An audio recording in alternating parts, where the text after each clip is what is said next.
Hello. Today I'm going to show you how to draw a complex object in Piskel app using color value to create dimension. As you can see here, I've set up my workspace so that I have the picture I'm referencing next to where I'm going to be drawing. The color I'm going to use is brown, so now I'm just picking out all of the different shades and tints of brown that I plan to use. I'm just moving the little color selector around until I find a shade that I like. Then I'm creating a little square on the left side of the drawing in order to save the color in my workspace. The color is too similar to the one I used previously. I might change it a little bit to get a little bit of difference. I'm selecting enough colors to have a smooth transition from dark to light, but not too many to where I become overwhelmed.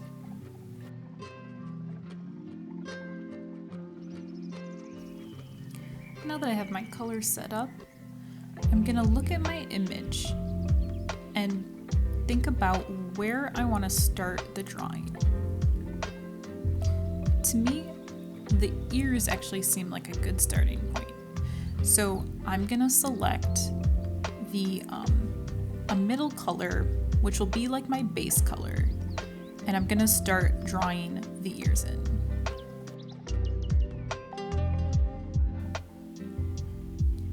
I'm just going to draw a general shape. It does not have to be perfect. It's just an outline and a starting point.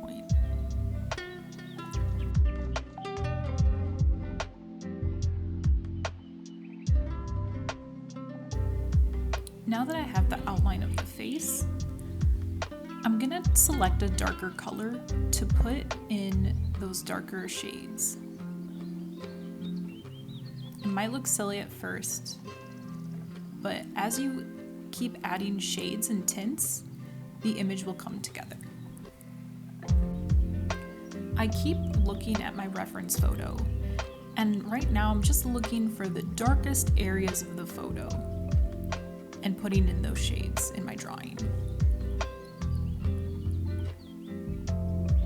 I'm bouncing around between the different shades in order to create a little dimension.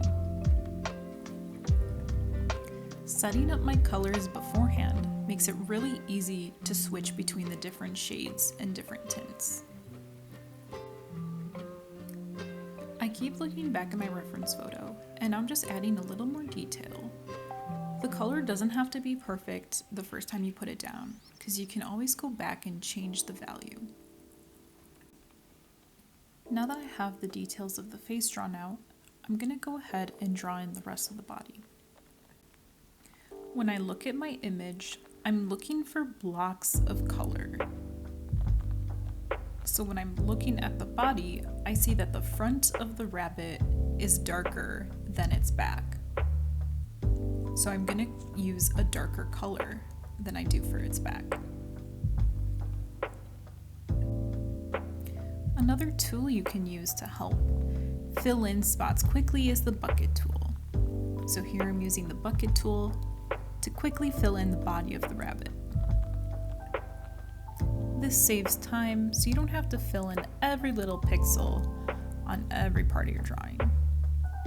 For more detailed parts like the face, I like to just fill in each individual pixel, unless there's a large area that I can use the bucket tool for. I'm going to continue to add shades and tints in the drawing in order to create those finer details.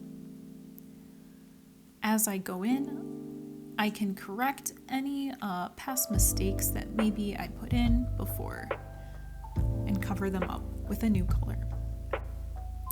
Looking at my picture, I can see that there's a very distinct line between the dark color and the light color on the ears.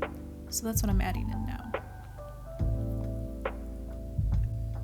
Not everything has to be a gradient. You might have a very light color next to a dark color. looking at my image, I think that the color I originally used to create that shade was a tad too dark, so I'm going in and just lightening it up just a tad. I also used the eraser tool to clean up the ear a little bit because I originally drew it a tad too big. Again, I'm looking at my image, going back and forth between the image and the drawing, and filling in the color as best as I can. It doesn't have to be perfect. The colors might be a little bit off, and that's okay. Now that I have the majority of the rabbit filled in, I'm gonna go back and create some more dimension using color value. I'm gonna add in some shades and tints to create some movement in the fur. Then I'm gonna continue to edit the colors until I'm satisfied with my drawing.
It just takes a little patience and a little trust in your abilities to create a complex object with a little dimension using color value.